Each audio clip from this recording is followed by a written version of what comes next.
Habang pinagmamasdan ng muling pagtulog ni Dushel, ay samasagi sa mga alaala ko ang mga panahong kapiling ko si Brantley. Never once have we had contact. Dala-dala ko na sa sinapupunan si Dushel noong nagsama kami. Almost a year later, na pinanganak ko siya, nagsimula nang magbago ang trato niya sa akin, sa hindi mabuting paraan. Hindi roon kasama ang pagtatangkang hawakan ako, dahil sa halip ay pinandidirian niya ako. Lahat ng mga salita niyang naipangako sa akin noon, ay walang natupad. Sinabi niyang wag kong tawagin ang sarili ko noon na second hand, pero makailang ulit niya yung pinaparamdam sa akin. Kung gaano kapangit ang katawan ko, at kung gaano siya direng-diri doon. He promised me a healthy relationship, and that together once they build a harmonious family, which obviously never happened. All the emotional, mental, and physical abuse I received from him left deep scars. And the truth is, a part of me wishes I hadn't left Isagani Mansion. Every time I undergo the lowest point of my life, I wish I should have fought for the position in Isagani Heart. Then maybe my son and I have suffered less. At habang pinoproseso ko ang mga sinabi ni Isagani kanina, ang pagsisisi ay unti-unti na namang nananaig sa dibdib ko. Kahit pa hindi ako lubos na naniniwala sa lahat ng mga estimento niya, marahil ay ilang beses na akong naloko, nasisisi ko na naman ang mga maling desisyon kong ginawa noon. At hindi ko rin maiwasang itanong sa sarili, kung bakit nagkaganito ang lahat. Kung bakit ba umabot ang nooy pangkaraniwang samahan namin ni Isagani, napakasamang pangyayari ng aming mga buhay. Alexa, napabalikwas ako ng bangon, nang biglang pumasok si Isagani sa loob ng kwarto. I guarded my son and stared at him with alertness. Marahil lasing siya, ay baka may magawa siyang masama. Tuwid man ang lakad ay halatang nahihilo pa rin siya. Pabagsak siyang naupo sa katabing gilid ng kama, saka ako sininghalan ng tawa. Scared, tumihaya siya ng higa, saka ako tiningala. I'm already tired enough as it is.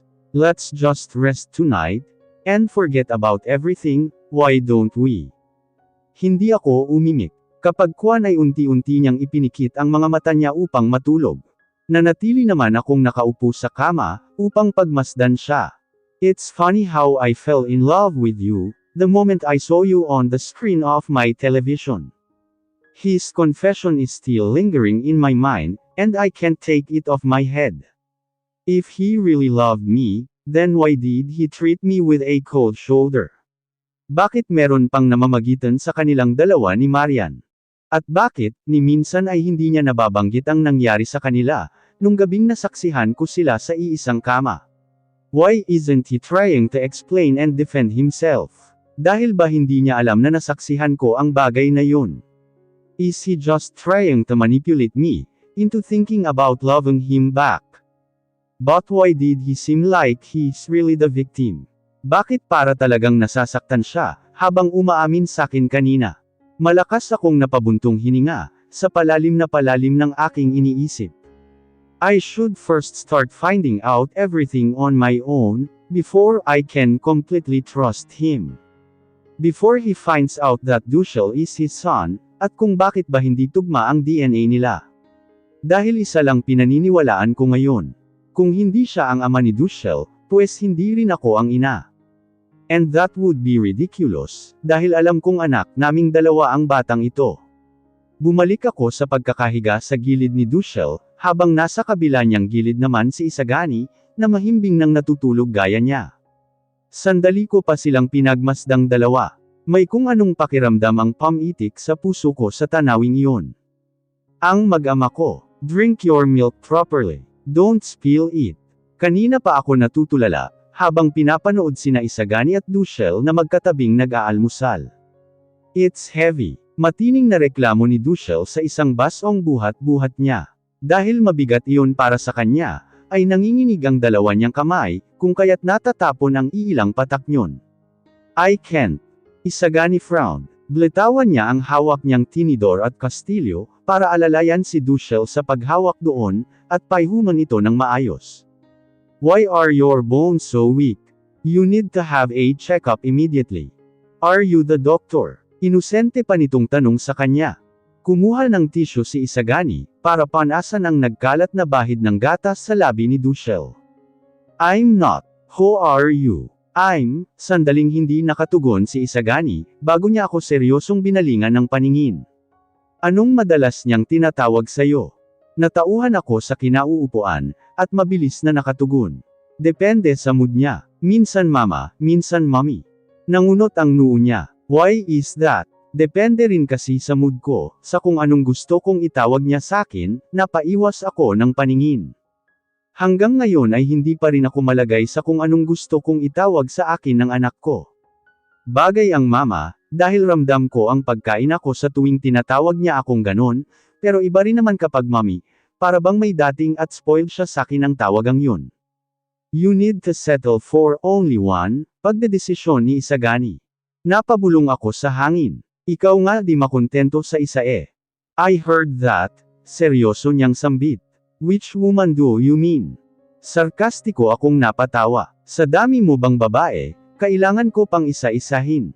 Mariin siyang pumikit at nagpakawala ng hininga. Kalaunay muli akong tinitigan sa mga mata. If it's Marian, I have nothing to do with her, but business matters. If it's the other one, Candace, I'm sorry. I just used her to make you jealous. Nalukot ang mukha ko. Ha! I'm being honest here. Nakita ko ang paglunok niya, at unti-unting pag-iwas ng paningin. We should talk about the past now. Kahit paunti-unti, because I don't want to move forward for our future if there is unfinished business. Napalunok din ako, kapag kwan ay tumungo bilang pagsang-ayon. But before that, I need to finish off my work first. Matagal na rin magmula nung huli akong pumasok. And my company needs me now, so I'll be gone in a week. Are you sure you're not just going to sleep with another woman for a week, before we tie our knot? Pabiro ngunit sarkastiko ko pang tanong. Agad na nagsalubong ang kilay niya. Of course not. When did I ever? I would never. May paninindigan pa sa boses niya na bahagyang tumaas. Never. You. Pinigilan ko ang sarili ko nang masulyapan si Dushel, na bahagyang nanggatag sa kanyang kinauupuan. Nagtakip agad siya ng tainga, at niyuko ang kanyang ulo. Nanlaki ang mga mata ko. Dahil magkatabi lang din kami, ay agad ko siyang kinarga, at pinatong sa aking nang may pangamba sa mukha. Binaba ko ang dalawa niyang kamay, saka siyang initian ng matamis. Do you want some waffles, baby dolls? Sinadya kong siglahan ang boses ko, at kumuha ng maliit na piraso ng waffles. Waffles? Ano yan, mama? Inamoy niya iyon bago kunin ang tinidor na hawak ko. Masarap yang waffles. Eat muna. Tahimik niya yung kinain. Napahagikak siya ng tawa ng masarap sa lasa, at muli ko siyang binigyan ng isa. Nang tuluyang malinlang ay saka ko seryosong binalingan si Isagani, na may pagtataka sa kanyang mukha. Please don't raise your voice. Even the slightest, pakiusap ko. Malaki at buo ang boses mo, nakakatakot.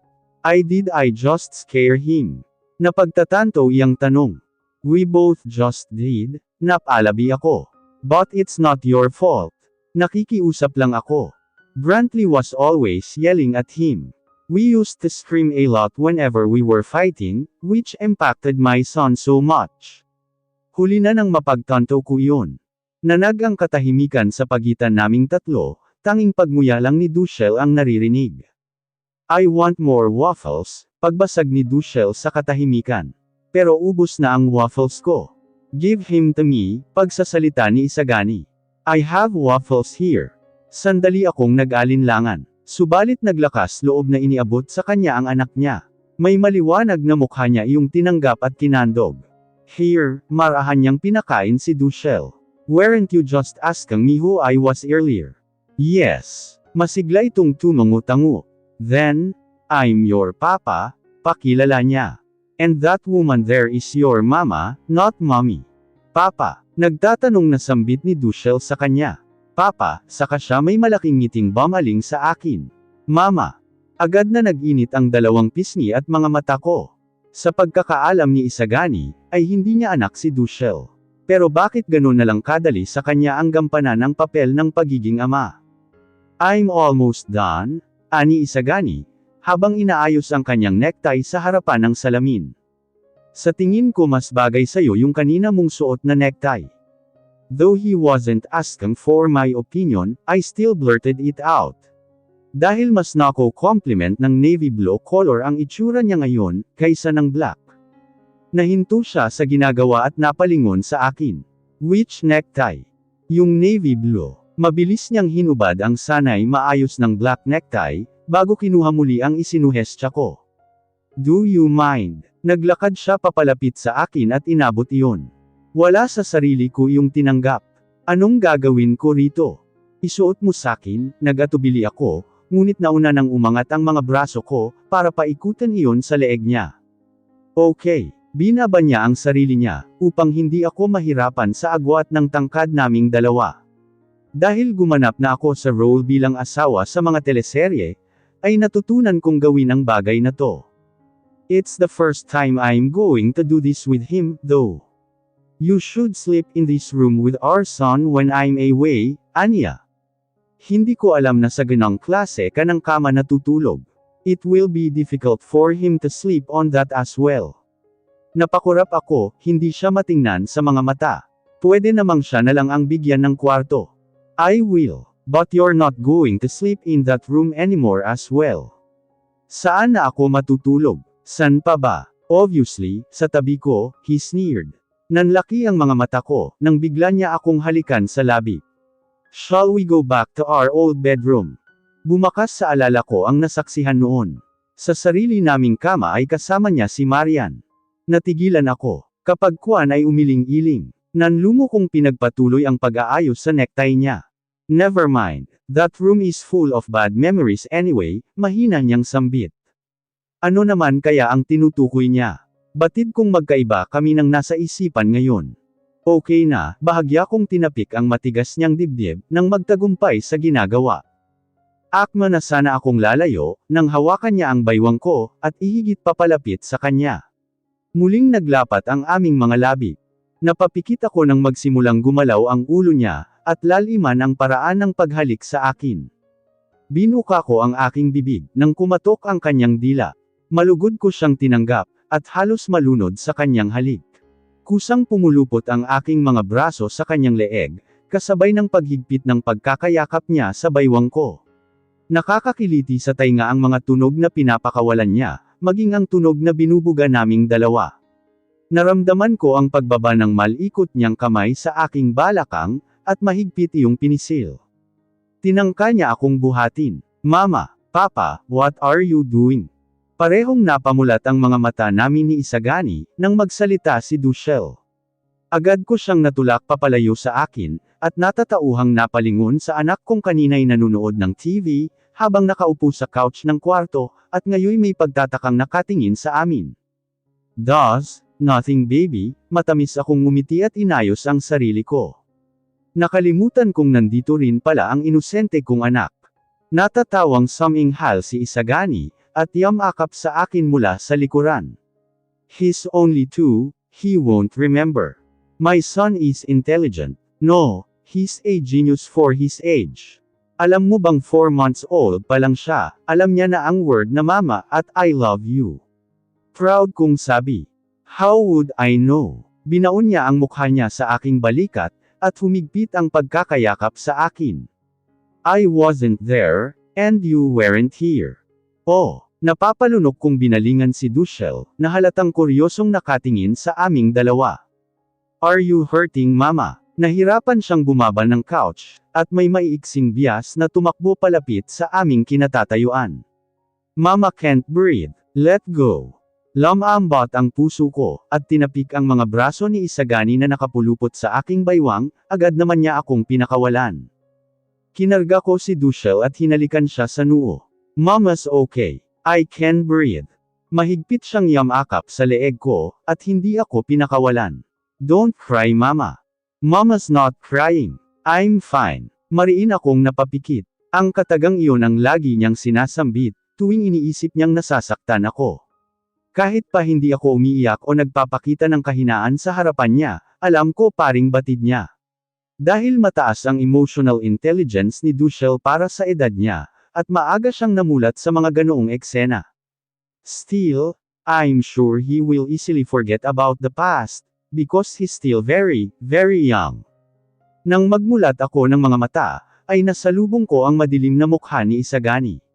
May ngisi man sa labi ay halatang seryoso siya. I don't like the way he's reacting to things. Your lover must have had some bad in his hand with you and this kid.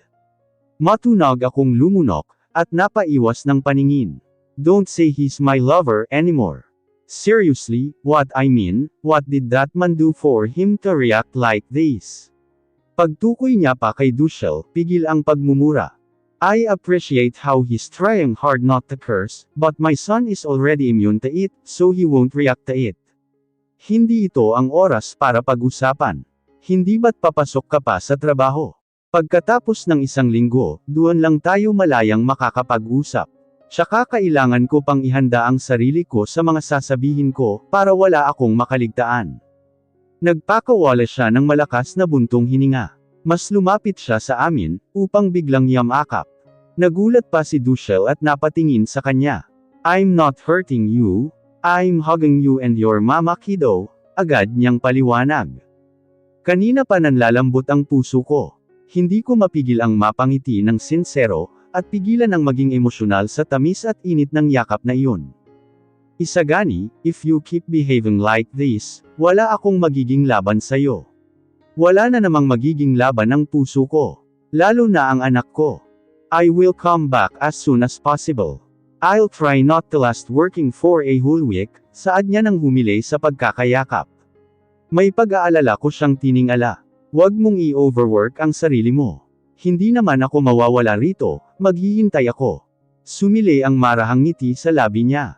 Thank you Alexa. Sinamahan ko siya sa pagbaba ng hagdan, at hinatid patungo sa sasakyan niya. Nagbitaw pa siya ng huling dampi ng halik sa aking noo, bago tuluyang nagmaneho palabas ng mansyon. Kumaway ako sa papalayong sasakyan, at ginaya rin naman ako ni Dushel na kinatawa ko pa. Why do I feel like we're family now, all of a sudden? Hindi ba tayan ng anak ni Brantley at Alexa? Gulat akong napalingon sa likuran, at nakita roon sina Davina, Baby, at Eza, maging ang tatlo pang katulong. Totoo nga ang chismis. Bulalas pa ni Davina, may nakalolokong ekspresyon sa mukha. Ang kapal ng mukha mo, para pati ang anak mo sa labas ay dalhin mo pa rito sa loob. Mama, agad na natakot si Dushel sa aking bisig, sa pagsigaw ni Davina. Nandilim ang paningin ko, at mahigpit siyang niyakap.